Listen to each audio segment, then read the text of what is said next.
Hello everyone and welcome to Great Games Before Your Time, and here we are beginning to stream our very first Game Boy game, Super Mario Land. I'm actually not super emotionally attached to this game, although I do think it is fun. What might be more fascinating than Game Boy games themselves are the technologies centered around the Game Boy hardware itself. Even with the Nintendo, any given tile or sprite could be comprised of 4 colors, one being transparency. However, with the Game Boy, interestingly enough, this 3-color limitation and one of those colors being transparency is actually consistent across everything. The entire piece of hardware is only capable of those 4 colors. Now, I would say today we typically think of Game Boy games as black and white, this monochronicity. However, the interesting thing is when the original Game Boy came out, it was actually more of a green tint instead of a true black and white. It was not until the Game Boy Pocket was released that we had that true 50 shades of gray. Oh, excuse me, 3 shades of gray. So if we look at this game from a subjective standpoint, many people say that, oh man, this game's horrible, or it's the worst Mario game ever made, or it hasn't aged well. But honestly, if we're gonna be that critical, we have to be fair. First of all, fair in the sense that, okay, feel free to do better on Game Boy hardware technology, by all means. But I would actually argue that even though, sure, this isn't the greatest Mario game of all time, there are aspects of it that are even better than modern day games.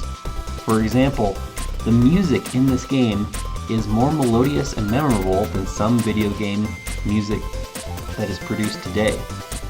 I don't know much about the Game Boy hardware, but if we just compare what I do know about the Super Nintendo SPC 700, that in itself is already extremely limited. Then you have the Nintendo, which is more limited than that, and then the Game Boy is more limited than the Nintendo.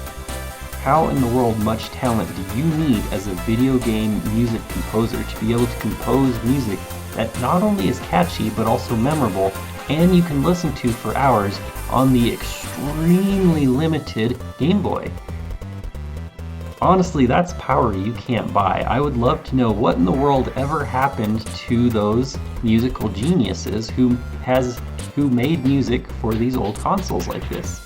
Because no offense, I love the game Pokemon Legends Arceus, but I mean, that as well as so many other modern day games, the music just isn't there.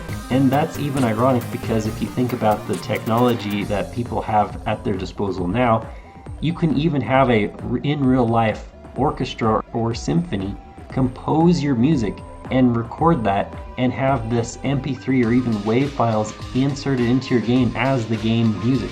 You're not limited at all whatsoever. And yet, so much video game music of today is unmemorable, unmelodious, and cannot be listened to for hours on end. I think it definitely speaks to one of the biggest tragedies with video games because, I mean, sure, I love shiny graphics, I love video games that look realistic, but one thing that I can't ever get over, that in my opinion, old school games will always have better, is the music. Now regarding Super Mario Land itself, I actually do have a few interesting memories. So my grandma had several cleaning jobs, and occasionally my sister and I would actually have to accompany my grandma to some of her various cleaning assignments, and we would always bring something from home to entertain ourselves by. Because we weren't horrible children that ran amok while she was trying to clean, we behaved ourselves. So I remember very often my sister would bring a book and read that, and I would typically bring toys from home. I remember specifically I used to bring Legos and I would play with my Legos while I waited for her to finish cleaning. But what is interesting is there is actually one particular house that she was cleaning, and the son in this household, who is actually considerably older than me, evidently felt sorry for this, poor young little kid. And so he had a Game Boy system along with a lot of games, and so he gave me permission that I was allowed to, if I came over, that I could play his Game Boy and games to my heart's content.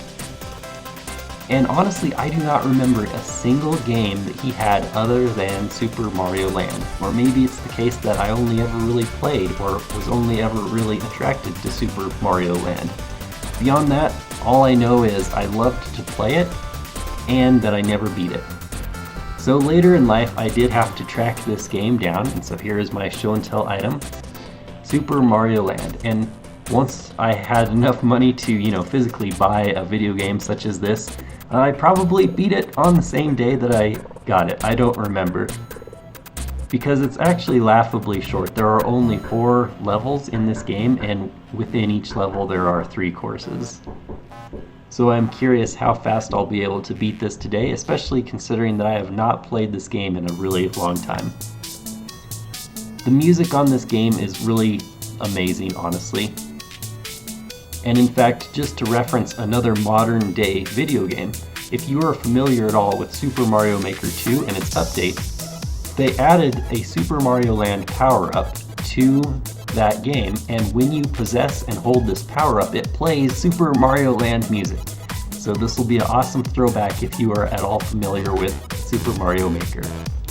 My overall prediction is I hope I can one-shot this without reaching a game over screen, and maybe it will take me, let's say, about 30 minutes.